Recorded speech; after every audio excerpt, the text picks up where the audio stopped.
Juan Kapitulo 6, versikulo 35. Si Jesus miingon kanila, "Ako mao ang pan nga naghatag sa kinabuhi. Ang muari kanako dili nagayod gutomon, ug ang mutuo kanako dili nagayod uhawon." Pan sa kinabuhi.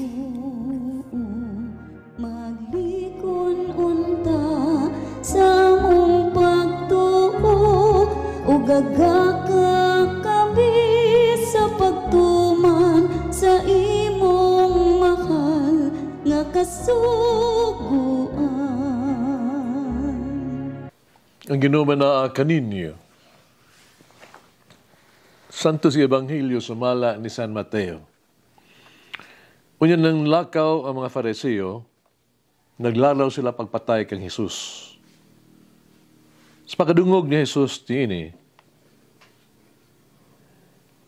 mibiya siya ni adtong dapita, pumikuyog kaniya ang daghang mga tao.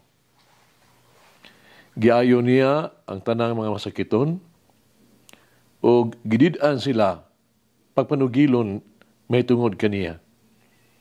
Aron matuman ang giingon ni Propeta Isaías, ang Diyos nag-ingon, "Aniya ako ang sulugoon nga akong gipili, ang akong gihigugma o gikahimut-an.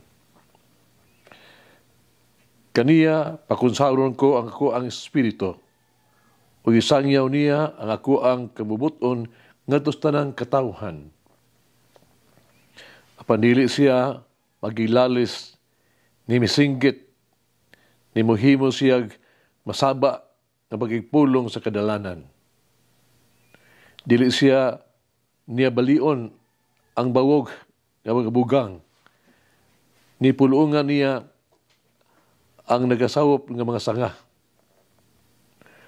Magpadayon siya sa iyang buhat hangtod nga patunhay niya ang hustisya. Ug siya mahimong paglaom sa tanang katawhan." Ang Ebanghelyo sa Ginoo. Pasalamati ang Ginoo, kay siya maayo, ang iyang gugma mulungtad hangtod sa kahangturan.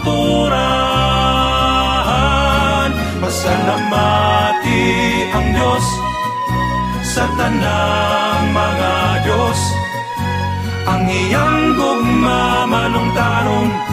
Pasalamati ang Ginoo sa mga Ginoo, ang iyang gugma balungtaron.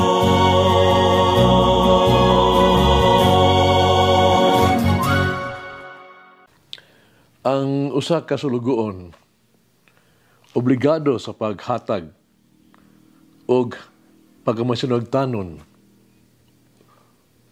o pag-alagad sa iyang agalon. Gikan sa panlantaw sa Biblia, ang usa ka sulugoon, usa ka ulipon. Giisip siya nga usa ka pribadong kabtangan sa agalon. Private property lang. Utang sa sulugoon ang tanan sa iyang agalon. Ang agalon adunay gakom sa kinabuhi o kamatayon diha kaniya. Ang sulugoon ubos sa pagbuot sa kaluoy sa iyang agalon. Sa reliyosong termino, ang alagad sa Dios magtumong sa usa ka prominenteng pangulo sa piniling katawhan sa Dios. Kining alagad sa Dios mao iyang pagpatiliwala tali kaniya o siyang katawhan. Kining alagad sa Dios mahimong usa ka propeta o usa ka hari. Si Jesus mao ang alagad sa Dios. Isip usa ka alagad sa Dios, importante kaniya mao ang katumanan nga makaluwas, matuman ang kabubuton sa amahan. Ang gusto ni Jesus mao ang katawhan kaymutan sa Dios. Di sa pag-alagad kaniya, diya sa mga tao, may pang nag-antos. Sa kining alagad sa Dios, wala lain kundi mao si Kristo. Wala siya moabot ka nato, na nagdalag kasuko o panimalos, kundi uban sa sakripisyo o gugma. Wa siya manhi, dili alang sa trono, kundi alang sa krus. Gihatag niya kanato ang pagsabot o kaluoy. Busa sa Jesus, wala miani haron pagsilod, kundi aron pagluwas kanato. Dili aron sa pagkondenar kanato, kundi aron sa paghigugma kanato pag-ayo. Dili pagsilot kanato sa kasalanan nato, kundi sa pagluwas kanato, pagdawat kanato, ingon na iyahang mga igsoon. Si Jesus wala mo anhi, aron lamang sa pagpalong sa nag-aso nga pabilo sa pagtuo o paglaom sa tuwa mga kasing-kasing, apan pagpasiga ni ini sa kalayo sa iyang dakong gugma, aron kita makalakaw nga luwas. Paingon sa tuang tinuod nga pulianan sa langit, aron makauban nato ang amahan hangtod sa kahangturan. Karon ato pangutan atong kaugalingon, giilaban nato ang ato ang ugaling nga sulugoon sa Dios. Doon sa gilanon,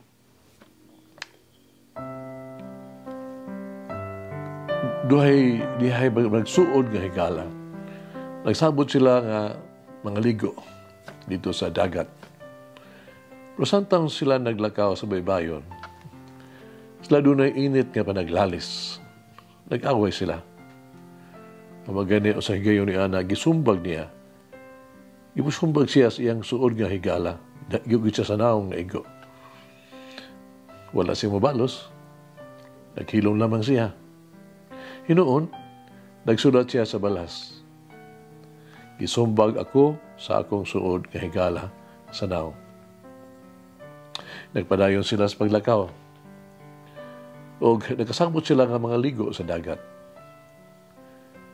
O sa kalit, dako, kaayo nga balod, nagbanlas, kaniya.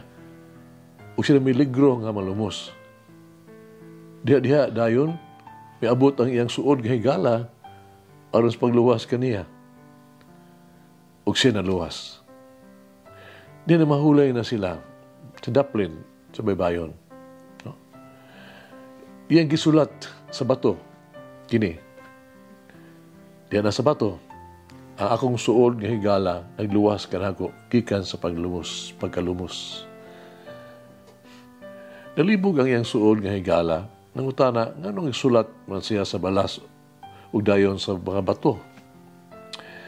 Sa mitubag, kung adunay usa ka tao nga makasala kanimo, kinahanglan nga andam ka sa pagpasaylo ug pagkalimot ni ini. Usa gisulat to kini sa balas, diin ang mga balod dali lang makapapas ni ini. Pero kung usa ka tawo mubuhat nimo og maayo, ato kini angang hinunduman kanunay ibutang kinatos ng kasing-kasing. Ikulit ko ni diha sa bato aron kini mulungtad hangtod sa kahangturan. Mag-ampo kita. Gini Jesus, ang hinigugmang anak samahan, ikaw ang akong kinabuhi og paglaom. Ikaw ang among kusog og amo ang seguridad. Kanunay akong hinunduman ang imuhang kaluoy. Kanunay akong hinunduman ang imuhang presensya kanako sa imong kaayo kanako. Usang upasahanon ako o kami nangayo sa imong pasaylo o nga musok-anon ako bisan usay walay rason. Pasilo ako sa ako ang pagkamapintason kaayo, mapahitason, walay pagtagad. Pasilo ako sa akong garbo o sa ako ang gitawag ito mga tantrums o pagkahakog. Pasilo ako Ginoong Jesus. Idamtan ko na ang tanan na akong nakasalanan o kasaypanan. So minusulon ako sa ako ang kasing-kasing o sa daghang pang gusto nga akong usbon para nimo. Amen. Mama Mary, free my heart from any resentment or illicit desire. Mulangin ang Diyos magagahon sa tanan, Amahan, Anak, Espiritu Santo. Amen. May the Lord of the divine mercy bless us all, heal us from all diseases and suffering. Ayun unta niya kita, tanang mga sakit na to sa lawas o sa kalag, body and soul. In the name of the Father, the Son, and of the Holy Spirit. Jesus, I trust in you. Amen. Whoever eats the bread of life will never hunger, says the Lord. Kay galaan inyong nabati ang pagpaambit ug hamubong pamalandong sa pulong sa Dios pinaagi sa tulumanon, pan sa kinabuhi nga gidumala ni Monsignor Daddy Silva. Hangtod na usab sa sunod higayon, daghang salamat.